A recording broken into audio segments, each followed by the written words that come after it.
Bismillahirrahmanirrahim. Assalamualaikum warahmatullahi wabarakatuh. Pada video yang ke-105 kali ini, selamat datang di Studio Islamic Science Research Institute yang memproduksi video ke-105 kali ini. Video kali ini adalah seperti janji saya pada video sebelumnya, saya mempersiapkan sayembara bagi mereka yang tetap ngotot, yakin bahwa fajar astronomis, fajar nautika, dan fajar sipil itu ada. Silahkan gunakan sayembara ini untuk membuktikan itu. Untuk itu saya akan share video saya, presentasi saya.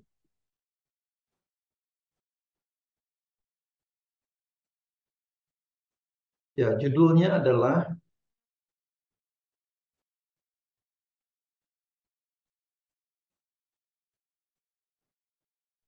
sayembara 001. Saya beri 001 karena mungkin ada sampai 100 sayembara. Menentukan fajar astronomis. Seperti biasa, saya Tono Saksono dari Islamic Science Research Institute. Nah, pendahuluan. Sebelum saya memulai, saya akan jelaskan komunikasi saya dengan saudara Anto. Jadi saudara Anto ini betul-betul petualang pemburu fajar di Yogyakarta ini. Beliau ini. Terima kasih sekali, beliau banyak sekali membantu saya. Saudara Anto ini di Yogyakarta.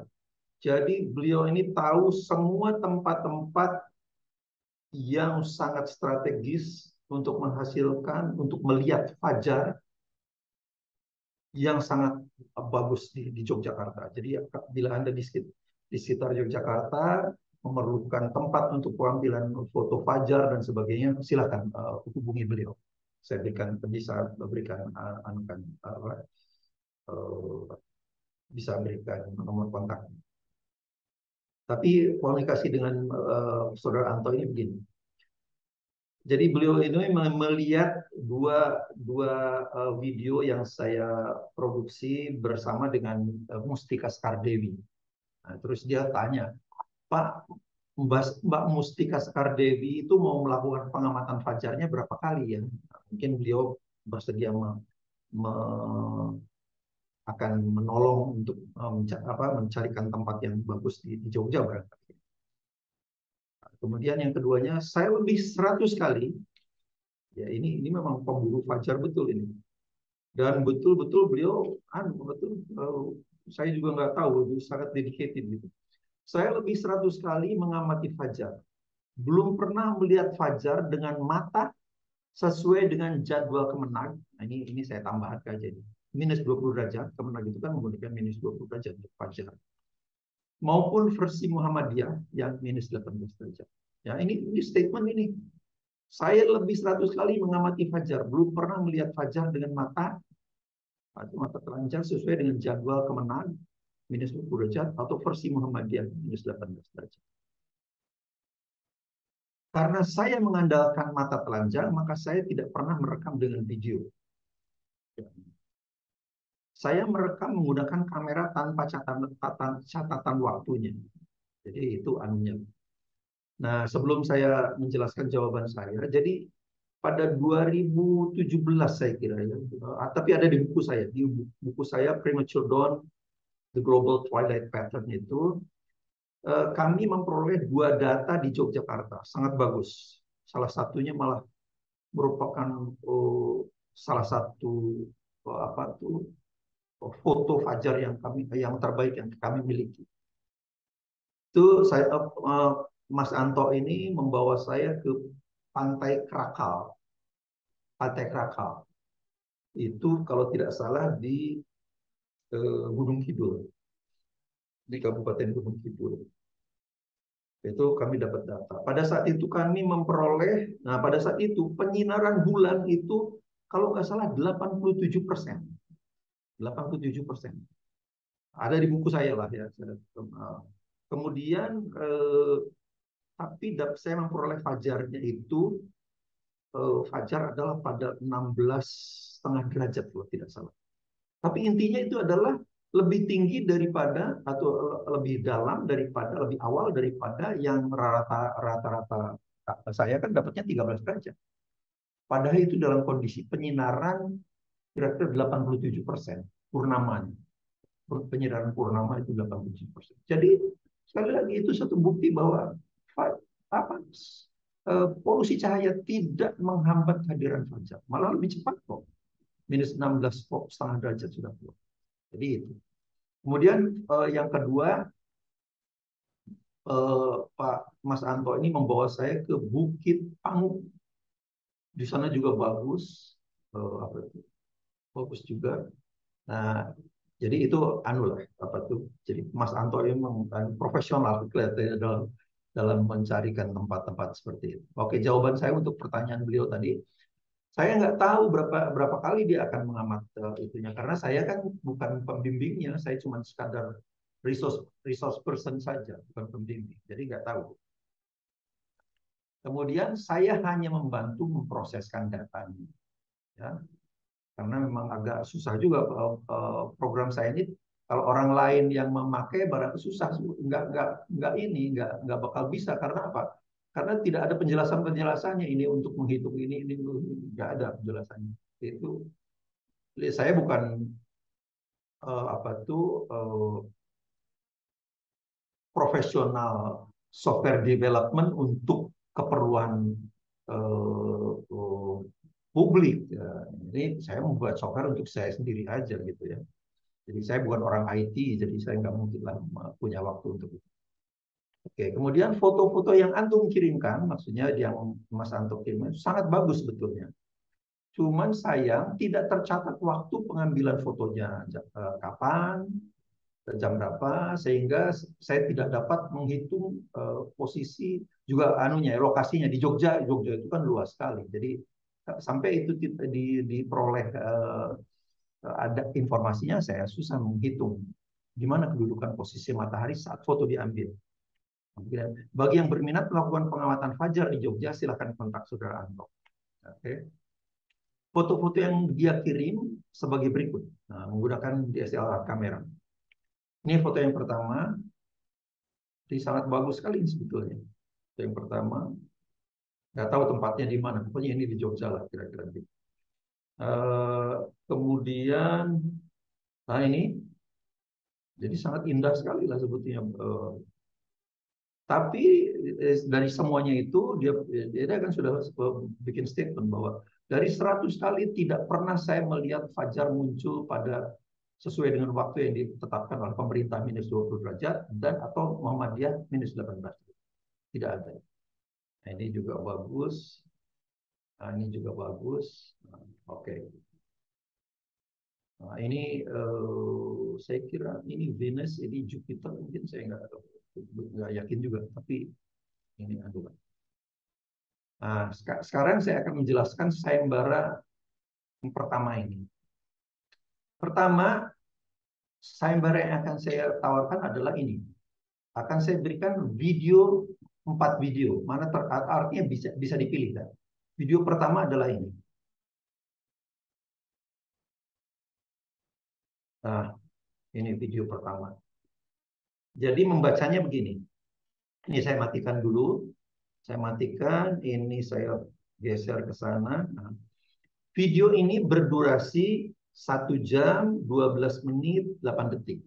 Ya, lihat, jadi bintang-bintang kelihatan semua. Jadi meskipun ini tidak terlalu cerah juga, tapi bintang-bintang kelihatan. Jadi bagus juga lah ini, bagus juga. Cuman lokasinya di mana, kapan diambil itu tidak saya beritahu. Nah, perlu dicatat bahwa video ini diambil dengan video itu kan kelihatan smooth itu karena sebetulnya pada setiap detiknya itu dipotret 30 kali, 30 frames per detik. Sehingga dia bisa kelihatan smooth, kelihatan berjalan gitu ya. Berjalan dengan smooth. Seperti juga kalau kita menulis komputer ini, sebetulnya komputer itu menulis atau kita menonton televisi gitu ya. Sebetulnya komputer itu menulis thread dari sisi kiri ke kanan, terus pindah ke bawah, terus pindah ke bawah terus begitu terus sampai ke bawah gini.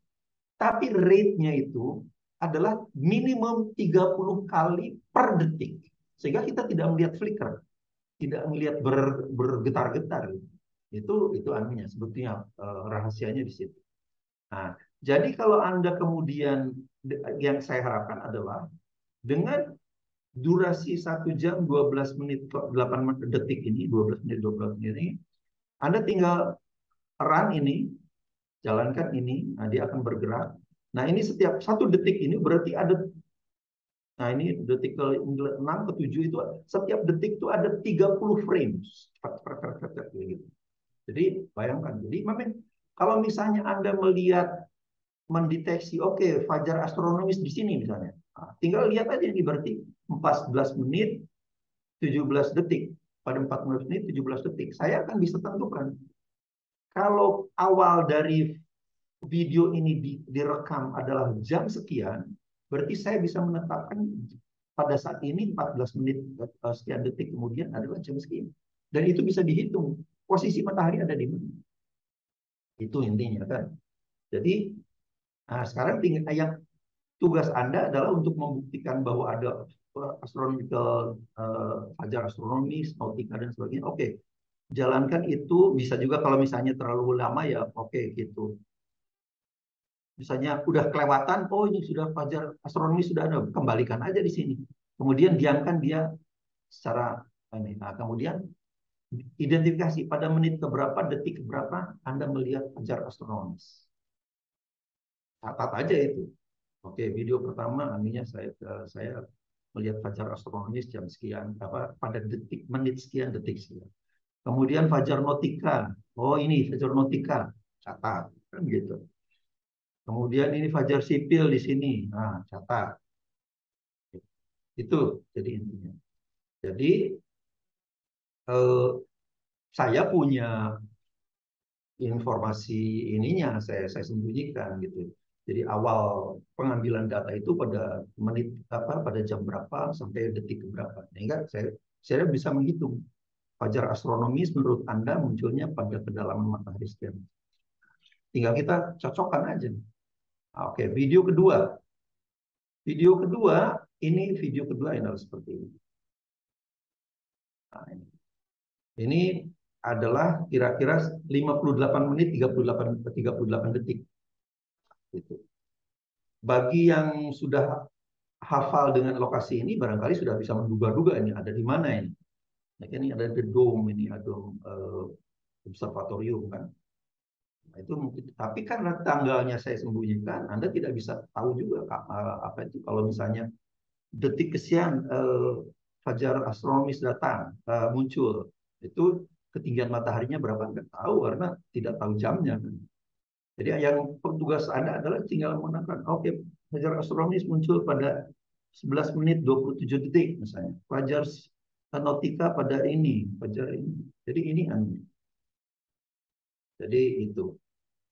Jadi ini saya kira ini Venus, ini Jupiter gitu ya. Oke. Ini video yang kedua. Video yang ketiga ini.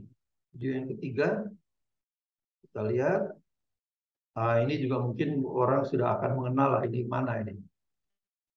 Ya, tinggal ini durasinya 1 jam 44 menit 40 detik.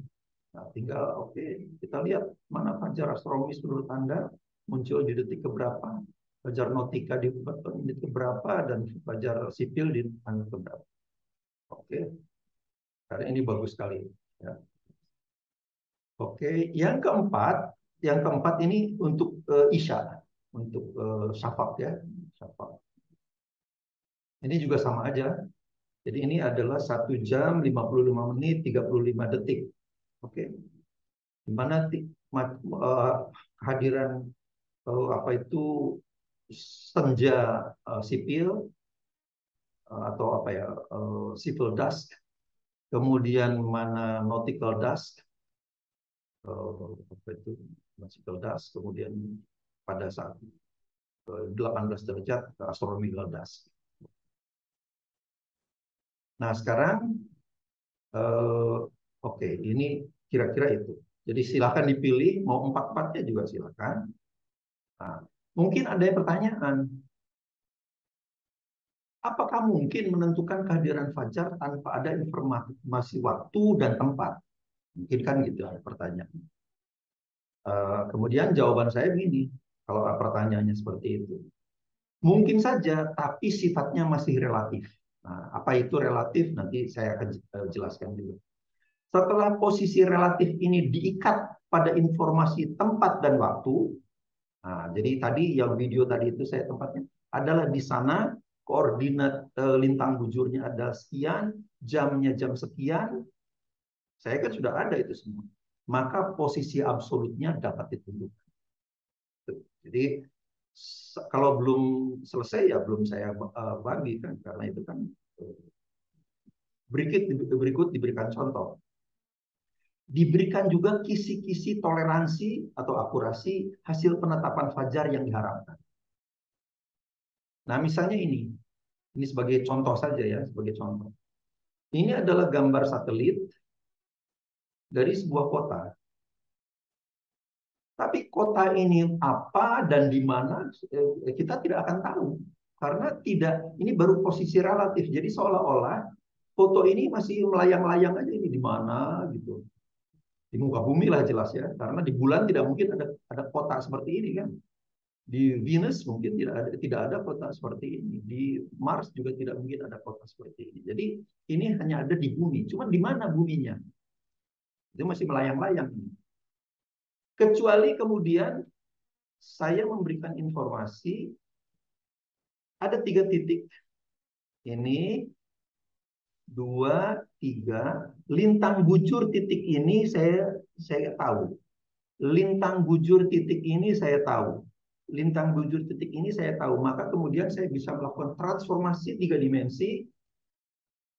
Oh, ternyata ini adalah, oh maaf. Ternyata ini lintang bujurnya bisa kita temukan. Ini adalah di sebelah timurnya Melbourne. Itu ini baru pendudukan absolutnya. Jadi kalau tadi itu ini masih relatif. Dia masih melayang-layang di permukaan bumi, relatif jadinya. Mana ini tempatnya? Nah, ketika saya tentukan koordinat ini lintang bujur 3 titik ini, maka saya kemudian bisa mentransformasikan 3 dimensi. Nah, kedudukan absolutnya di sini ternyata itu adalah sebelah timur dari Melbourne. Tapi dalam saat posisi relatif seperti ini kan skalanya ada nih. Sekian adalah 902 meter. Maka ini adalah danau di sekitar Golf Course kan, Golf Course itu. Maka danau ini panjangnya berapa? 902 meternya sekian, berarti ini berapa meter? Itu bisa saya tetap bisa hitung. Kalau saya mau jogging dari sini, kelilingi ini, keliling begitu sampai ke sini, balik lagi ke sini, saya bisa hitung juga jaraknya berapa kilometer dari sini ke sini. Berapa kilometer, berapa meter, bisa gitu. Jadi dengan posisi relatif itu juga kita masih sudah bisa gitu. Cuman itu adanya di mana itu yang belum tahu. Nah, jadi itu anunya. Nah, jadi sekarang kalau sudah diikat pada titik koordinat tadi itu, jadi sekarang posisi absolutnya kita tahu ternyata itu adalah di sebelah timurnya Melbourne. Oke. Nah, sekarang saya berikan demo videonya. Jadi kalau yang tadi adalah betul-betul untuk sayembara, kalau ini demo videonya. Demo videonya seperti ini. Nah, ini. Ini durasinya kan 1 jam 28 menit sekian detik ya. Jadi ini nah, kemudian jadi ini lihat nih, lihat fajar. Cuman kalau saya kan cuma tertariknya untuk menentukan kehadiran fajar sodik. Ya, saya tidak tertarik menentukan fajar astronomis. Cuman saya kebetulan aja bisa menyimpulkan bahwa tidak ada fajar astronomis. Oke. Jadi seperti ini, jadi seperti tadi saya katakan bahwa setiap detik itu ada 30 frames, ada 30 potret sebetulnya. Cuman kalau saya memproses setiap frames itu ya namanya bukan smart lah, bukan penyelesaian yang smart. Jadi kemudian saya sampling, saya bikin sampel. Sampelnya adalah pada image pertama, foto ke-10, ke-20. Kalau jadi berarti kalau dari 10 ke 20 itu kan saya sampling setiap fotonya yang saya ambil ada setiap 20 detik. Jadi antara 10 dan 20 itu berarti ada 200 detik. Karena samplingnya adalah 20 detik. Jadi ini ada 200 detik. Ini 200 detik dan sebagainya. Kemudian ya ini. Jadi saya plot. Nah, saya kemudian pakai regresi polinomial gitu. Saya bisa menetapkan kehadiran fajar adalah pada foto nomor 116. Nah, ini foto 116. Jamnya jam berapa belum tahu karena saya tidak akan beritahu dulu. Tapi tahu persis pada 116. Jadi kalau misalnya kita mau lebih teliti lagi, kita samplingnya setiap 10 detik atau setiap 5 detik. Jadi, nah cuman jadi ini anu pertama ya, pada 100 foto nomor 116. Kemudian tapi ini ada spike ini. Dari sini kok tiba-tiba ke sini. Nah, biasanya atau di sini. Ini ada begini tapi ada loncatan seperti ini ya, tidak lazim ini. Jadi kita pengen tahu apa penyebabnya. Untuk itu kemudian saya sampling lebih rapat. Itu yang dinamakan progressive sampling. Jadi setiap 2 detik sekarang saya maaf. Ini kan 70 apa maaf. 70 ke 80 jadi 200 detik. Nah, sekarang saya sampling 72, 74 ya. Jadi 40 detik setiap 40 detik. Nah, sekarang saya sampling ini. Oh, maaf. Oke. Sebelum itu saya jelaskan. Mengapa ini rupanya ini? Ini adalah foto ke-70, yang ini foto yang ke-80. Rupanya begini. Ini image ke-70, kemudian image ke-80-nya ini. Nah, inilah yang menyebabkan ada spike tadi itu. Tapi kan tidak mengganggu keseluruhan jutaan piksel yang ada di langit ini toh sebetulnya. Jadi tetap saya bisa menyelesaikan ini. Cuman ada kurang enak aja lah melihat ada noise seperti ini ya. Jadi itu yang kemudian saya sampling dengan lebih rapat. 72, 74, 76 gitu. Nah, kemudian ini juga yang ini ya. Yang ini. Penyebabnya apa? Penyebabnya adalah ini rupanya. Nah, tadi kan 170 dan 180. Nah, ini. Jadi rupanya tidak semua ya, tidak semua webcam itu ada beberapa webcam mungkin ada di settingnya itu termasuk dalam dimasukkan dalam settingnya. Kalau dia malam hari itu dia di set pada black and white, monokrom. Tapi begitu di anu tertentu jam tertentu dia kemudian berwarna. Ini juga gitu. Ini kan black and white, tapi kemudian 200 detik kemudian ini kan 170, 200 detik kemudian ini sudah nyala. Apa sudah berwarna. Nah, jadi itu yang menyebabkan tadi ada lonjakan seperti itu. Tapi kan tidak mengganggu juga karena sebetulnya ini sudah fajarnya sudah muncul di sini. Nah, cuman untuk curiosity, saya akan sampling lebih rapat lagi. Nah, sekarang saya sampling lebih rapat. Sekarang ada 70, 72, 74, 76. Ada, jadi antara 70 dan 80 saya sampling lagi lebih rapat. Ini yang dinamakan progressive sampling. Juga begitu, antara 170 dan 180 saya sampling lagi lebih rapat. Dapatlah ini. Nah, dengan kondisi seperti ini, saya hitung jadi, oh ternyata munculnya fajar adalah pada 112. Tadi kan 116, sekarang 112. Tadi di sini 116, sekarang jadi 112. Itulah kesalahan yang manusiawi. Memang orang manusia itu kan tempatnya salah. Jadi tidak sempurna memang. Kalau kita menimbang badan, sekarang atau temperatur tubuh, kita cek temperatur tubuh. 36,4. 5 menit kemudian itu temperatur lagi 36,6. 10 menit lagi 36,1. Jadi itu Itulah yang terjadi. Begitu juga nimbang badan. Jadi kalau misalnya tadi temperatur tubuh kita jadi berapa? Tidak ada yang tahu. Nah, itulah ketidaktahuan manusia. Itulah kekurangan manusia. Jadi dalam statistik, nilai yang sebenarnya itu tidak ada yang tahu. True value itu tidak ada yang tahu. Jadi yang sangat sederhana saja, temperatur tubuh, berat badan kita itu true value-nya itu tidak ada yang tahu. Manusia itu hanya bisa melakukan mencari namanya the most probable value, harga yang paling mungkin. Harga yang paling mungkin itu diambilnya adalah dari rata-ratanya, di umumnya ya, biasanya dari ratanya. Itu dalam statistik seperti itu. Jadi ini juga seperti itu. Tadi dapat 116, sekarang dapat 112. Oke. Jadi perbedaannya kan dari 112 ke 116 itu kan kira-kira 80 detik kan itu. Karena setiap satu itu 20 detik. Berarti 4 itu 80 detik. Oke, sekarang saya kemudian pengen menghilangkan spike ini.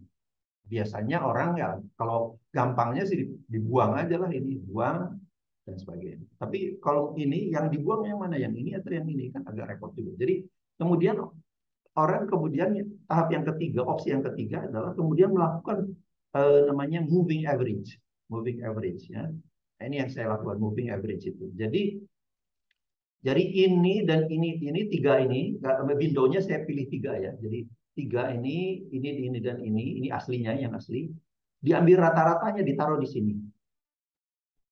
Tapi yang ini tidak ada karena ini kan kawannya tidak ada. Tiga di yang sebelumnya kan tidak ada. Jadi not available, not available. Baru yang ketiga ini karena ini adalah rata-rata dari ini dan ini dapat lain. Kemudian dia turun satu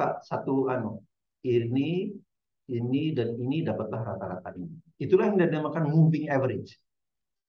Jadi moving average itu hanya sebetulnya untuk menghilangkan spike yang berupa spike yang terlalu supaya dia lebih smooth, lebih smooth.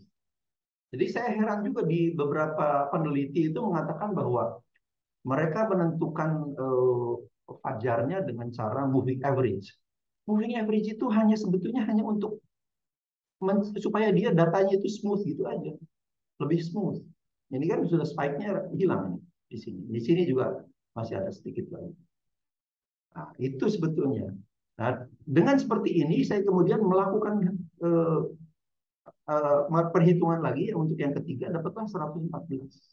Ya, jadi sekarang menentukan akurasinya bagaimana. Tadi kan saya dapat yang terendah adalah 112, yang ini 116 ya. Bedanya kan 4. Pada 4 itu setiap 20 detik. Jadi resolusi temporalnya 20 detik, maka kira-kira akurasi hitungan saya itu 80 detik. Dengan metode ini ya, dengan metode ini adalah 80 detik waktu, 80 detik waktu. Ini kira-kira batas maksimum kesalahan yang diperoleh. Gitu. Karena sebetulnya kalau kesalahan yang lebih anunya adalah standar deviasi, tapi ini kan selangnya, range-nya. Jadi itu kira-kira kesalahan maksimumnya lah 80 detik. Nah, dibulatkan menjadi 90 detik. Jadi kira-kira 1,5 menit gitu. Kalau 1,5 menit di wilayah ekuator itu karena perjalanan waktu itu kan setiap 1 derajat matahari bergerak 1 derajat itu diperlukan waktu 4 menit. Jadi kalau 1,5 menit ya barangkali sekitar sepertiga derajat lah gitu, sepertiga derajat. Gitu. Jadi itulah that's about my calculation accuracy. Jadi itulah kira-kira. Nah, akurasi yang dapat diperoleh dari data seperti ini kira-kira 2 menit. Ini exaggerated ya. Tadinya 1,5 menit, exaggerated 2 menit lah kira-kira. Jadi kira-kira setengah derajat. Setengah derajat. Jadi setengah derajat ini. Akurasinya kira-kira setengah derajat. Jadi dengan metodologi yang saya lakukan tadi itu kira-kira ada kesalahan setengah derajat. Setengah derajat itu artinya bisa lebih tinggi setengah derajat, bisa lebih rendah setengah derajat. Jadi itulah kelemahan manusia. Jadi tidak pernah saya mengklaim bahwa saya bebas salah, enggak. Tapi kesalahan itu bisa kita ukur. Itu anunya. Jadi kesalahan itu boleh asal tidak ngawur itu loh sebetulnya. Asal nggak ngawur. Jadi metodologinya bisa di anulah, bisa dipertanggungjawabkan gitu ya. Oke. Nah, catatan. Bila ada peminat yang serius untuk sayembara ini ya, kita akan tetapkan seorang juri yang independen. Nah, kita dapat diskusikan lah juri-jurinya kayak apa. Bila mungkin ustadz atau ustazah tokoh agama yang tidak memihak, ya itu harus boleh. Seharusnya beliau tertarik karena ini kan untuk mencari kebenaran tentang waktu subuh dan isya yang menurut data yang saya miliki keliru. Maka sebabnya karena ulama-ulama Islam di seluruh dunia menggunakan menyandarkan pada eh, fajar astronomi sebagai basis masuknya waktu subuh. Yang ternyata setelah saya punya 2000 data, tidak ada. Fiktif itu. Fiktif. Mitos saja. Kalau jadi sandaran, dia kan keliru. Sholat subuh kita keliru. Ya, karena disandarkan pada fajar astronomis minus 18 derajat yang saya klaim tidak ada. Jadi seharusnya para ustadz itu tertarik untuk mencari kebenaran ini. Sayembara ini akan memberikan kesempatan pada para ahli untuk membuktikan bahwa klaim saya salah. Ya.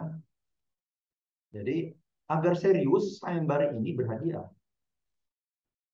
Setiap penetapan yang benar atas fajar astronomis, fajar nautika, dan fajar sipil, saya memberikan hadiah 1 juta. Jadi kalau betul tiga-tiganya 3 juta, saya bayar 3 juta.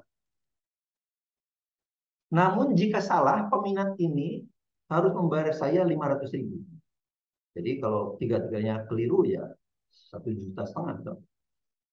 Jadi menurut saya sudah sangat generous sekali. Tadi kesalahan yang saya miliki sebetulnya kan cuma sekitar setengah derajat. Saya 4 kali kan, 1 derajat. Jadi saya 2 kali kan. Saya 2 kali kan. Cuma jadi 1 derajat lah toleransinya. Kalau Anda menebak di titik ini ternyata 17 derajat atau 19 derajat, itu saya anggap benar. 18 derajat. Itu maksud saya. Ya, jadi saya sudah sangat generous. Dan hadiahnya pun kalau Anda benar, saya bayar 1 juta. Kalau Anda salah, Anda cuma bayar 500.000. Jadi menurut saya sudah sangat generous. Toleransinya 1 derajat. Ya, tadi saya. Jadi dengan ini saya sudah generous juga. Mestinya setengah derajat, 1 derajat nggak apa-apa deh. Uang dari kedua pihak akan disimpan oleh juri yang tadi itu sebelum sayembara dimulai. Sebelum dimulai, silakan tanyakan hal yang belum jelas. Jadi kira-kira itu gini, insya Allah ini bukan judi, karena bukan tebak-tebakan. Ini betul-betul ilmu. Anda diberi waktu yang, kalau Anda judi roulette gitu ya, itu kan di roulette-nya diputar gitu, kemudian Anda harus dalam sekian detik harus kan taruh uangnya di nomor ini kan gitu. Jadi sangat ada psikologi yang ini enggak. Anda silakan lihat videonya nanti kalau sudah ada yang berminat. Saya mau video yang ini, oke. Saya berikan videonya, kemudian Anda silakan pikirkan, bikin algoritma untuk menghitung di mana fajar astronomis, fajar nautika, dan fajar sipil di mana. Kan gitu.